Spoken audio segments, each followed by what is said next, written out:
গতকাল গিয়েছিলাম ভারতবর্ষের সবচাইতে উচ্চতম রেলওয়ে স্টেশন ঘুম রেলওয়ে স্টেশনে, যেটি হলো দার্জিলিং হিমালয়ান রেলওয়ের আন্ডারে রয়েছে। আর আজকে আমি এই মুহূর্তে রয়েছি রংবুল হাই স্কুলে, যেখানে আমি আর আমার বন্ধু আলফাজ দুজন রয়েছি। সেখানে ম্যাগি বানিয়ে সন্ধ্যাবেলা গরম গরম ম্যাগি আর আইপিএল খেলা দেখতে থাকলাম। দার্জিলিংয়ের মতন জায়গায় শীতের সন্ধ্যায় একদিকে চলছে আইপিএল খেলা আর একদিকে গরম গরম ম্যাগি, ব্যাপারটা জাস্ট জমে গেল। রাতটা স্কুলে কাটানোর পর সকাল হতে না হতেই আমরা ব্যাটিংপত্র নিয়ে বেরিয়ে পড়লাম ডিসিআরসিতে যাওয়ার উদ্দেশ্যে। আমাদের ডিসিআরসি ছিল কার্শিয়াং, তো আমরা এখন যাব কার্শিয়াং এর উদ্দেশ্যে। আমাদের গাড়ি চলে এসেছে, গাড়িতে উঠেও পড়েছি, আমরা সোজা রওনা দিয়ে দিয়েছি কার্শিয়াং এর উদ্দেশ্যে। গত ভিডিওতে যেহেতু আমরা জলপাইগুড়ি থেকে দার্জিলিং এসেছিলাম রাতের বেলাতে, সেই জন্য চারিপাশের ভিউটা ভালো করে দেখতে পাইনি। তবে আমরা এই মুহূর্তে যখন কার্শিয়াংয়ে যাচ্ছি তখন চারিপাশের ভিউটা সৌন্দর্যতা আমরা খুব সুন্দরভাবে অনুভব করতে থাকলাম, দেখতে থাকলাম। কিছু দূর যাওয়ার পরে জামে আমাদের গাড়িটা আটকে গেল। অল্প কিছু সময়ের ভেতরে জামটা ছাড়িয়ে আমাদের গাড়িটা আবার রওনা দিয়ে দিল। দার্জিলিংয়ের রাস্তা যেহেতু ওয়ান ওয়ে রাস্তা, এখানে জাম লাগলে অত সহজে ছাড়ে না। তবে আমাদের গাড়িটা খুব বেশিক্ষণ জামে আটকে থাকেনি। চারপাশে পাহাড়ের অপরূপ সৌন্দর্যতা দেখতে দেখতে আমরা রংবুল থেকে প্রায় 25 কিলোমিটার নিচে আমাদের ডিসিআরসি কার্শিয়াংয়ের দিকে যে রওনা দিয়ে দিয়েছি, তা 1 ঘন্টার সময়ের ব্যবধানে আমরা প্রায় পৌঁছে গিয়েছি। সর্বশেষ আমরা সবকিছু অতিক্রম করার পর ডিসিআরসি কার্শিয়াংয়ে পৌঁছে গিয়েছি। সেখানে এসে দেখলাম অনেক মানুষের ভিড় জমে আছে। এখানে পুলিশ পার্সোনাল সবকিছু ট্যাগিং হচ্ছে, পুলিশ পার্সোনাল, সিভিল সেক্টর সবকিছু ট্যাগিং হচ্ছে। আমার ট্যাগিং হয়ে গেছে, তো আমরা সোজা ভ্যাকেল সেকশন থেকে গিয়ে ভ্যাকেল নিয়ে রওনা দিয়ে দিলাম পাহাড়ের উপরে যাওয়ার উদ্দেশ্যে। তার কারণ হলো আমার ইলেকশন ডিউটি যে স্কুলে পড়েছে সেটা হলো পাহাড়ের উপরে রংমুখ নামক একটা গ্রামের একটা প্রাইমারি স্কুলে। সেই স্কুলের উদ্দেশ্যে আমরা রওনা দিয়ে দিলাম, আমি এবং আমার সাথে রয়েছে আরও 4 জন সিভিল সেক্টর। তো আমাদের গাড়ি পাহাড়ের উপরের দিকে তো উঠতে শুরু করলো, কিন্তু কিছু দূর পাহাড়ের উপরে ওঠার পরেই আমাদের রাস্তা ঘুরে গেল একদম নিচের দিকে। সেই নিচের দিকে রাস্তা ধরে আমাদের গাড়ি আবার যেতে শুরু করলো। অনেকটা নিচে দেখাই যাচ্ছে, বোঝাই যাচ্ছে যে এই রাস্তাটা কতটা নিচের দিকে নেমে যাচ্ছে ধীরে ধীরে। তবে আমাদের গাড়িটা এখন যেদিকে রওনা দিচ্ছে এদিকে সবই গ্রাম। মেন যে শহরগুলো রয়েছে সেই শহরগুলো থেকে ধীরে ধীরে আমরা দূরে সরে যাচ্ছি, আস্তে আস্তে গ্রামের দিকে রওনা দিচ্ছি। এই যে জায়গা দিয়ে আমরা প্রবেশ করছি এগুলো সবই এক একটা গ্রাম। এই গ্রামগুলো অতিক্রম করার পরেই আমরা পৌঁছাবো রংমুখ নামক গ্রামে।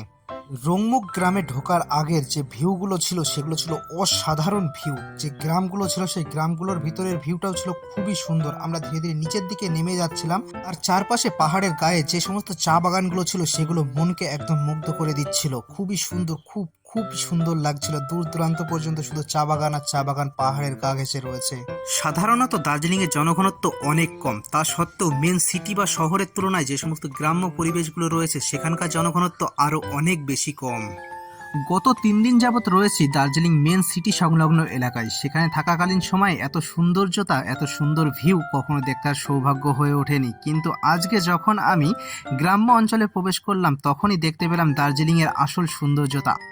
রংমুখে প্রবেশ করার কিছুক্ষণ আগে আমাদের গাড়িটা দাঁড় করিয়ে সেখানে বেশ কিছু ফটোশ্যুট করে নিলাম আমরা। তারপর আবার গাড়িতে উঠে পড়লাম রংমুখে যাওয়ার উদ্দেশ্যে। রংমুখের দিকে রওনা দিয়ে দিলাম। তো আমরা গাড়িতে করে কিছুটা দূর যাওয়ার পরেই দর্শন পেয়ে গেলাম আমাদের সেই গ্রাম, যে গ্রামে আমরা যাচ্ছি রংমুখ গ্রাম। সেই রংমুখ গ্রামের দর্শন আমরা পেয়ে গেলাম। ওই যে দূরে দেখা যাচ্ছে রংমুখ গ্রাম, ওখানেই আমরা যেতে চলেছি। তো যতটা কাছে মনে হচ্ছে গ্রামটি, অতটা কাছে নয়। ওখানে পৌঁছাতেও আমাদের গাড়িতে করে প্রায় 25 থেকে 30 মিনিট সময় লেগে গেল। এই রংমুখ গ্রামে প্রবেশ করার মুখের যে সৌন্দর্যতা সেটা তোমাদের সামনে তুলে ধরছি, দেখে নাও সেই সৌন্দর্যতা, কত সুন্দর, মনোমুগ্ধকর সৌন্দর্য।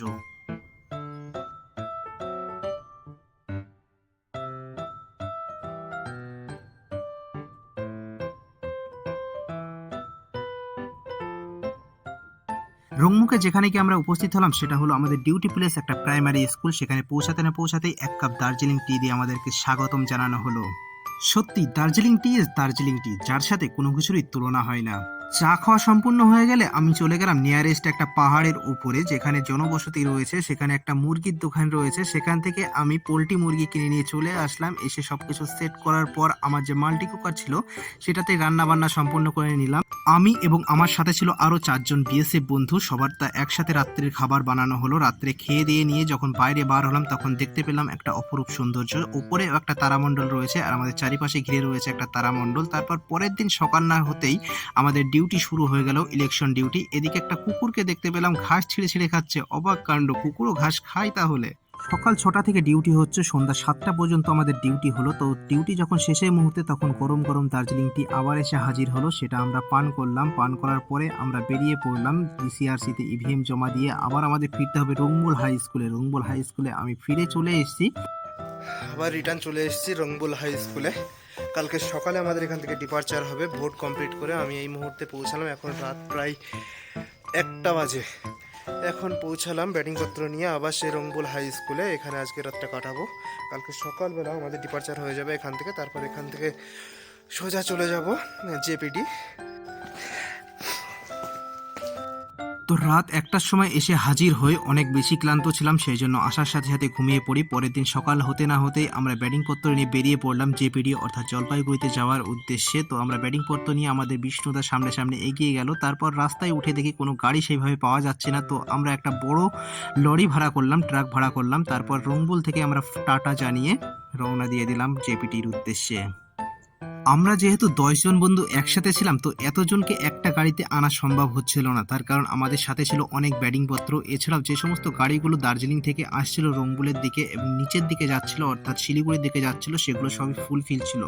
তো আমরা যে বড় ট্রাকটা ভাড়া করেছিলাম সেই ট্রাকটাতে আমাদের খুবই সুবিধা হয়েছিল, তার কারণ আমাদের সমস্ত ব্যাটিংপত্র সেখানে উঠে গিয়েছিল। এছাড়াও আমাদেরও সেখানে বসে আসতে অসুবিধা হয়নি। এই যে কার্শিয়াং স্টেশনটা আমরা অতিক্রম করে নিচের দিকে ধীরে ধীরে নেমে যাচ্ছি, এক অন্যরকম অনুভূতি। এমন ট্রাকে করে আমাদের নামার অনুভূতি আগে কখনো ছিল না। এর আগেও যেবার গিয়েছি দার্জিলিংয়ে, তো সেবারও এই টাটা সময়ের ভেতরেও বদ্ধ হয়ে গিয়েছি আর বদ্ধ হয়ে এসেছি। এবার একদম খোলামেলাভাবে নিচের দিকে পদার্পণ করলাম। Kurseong tata bye bye.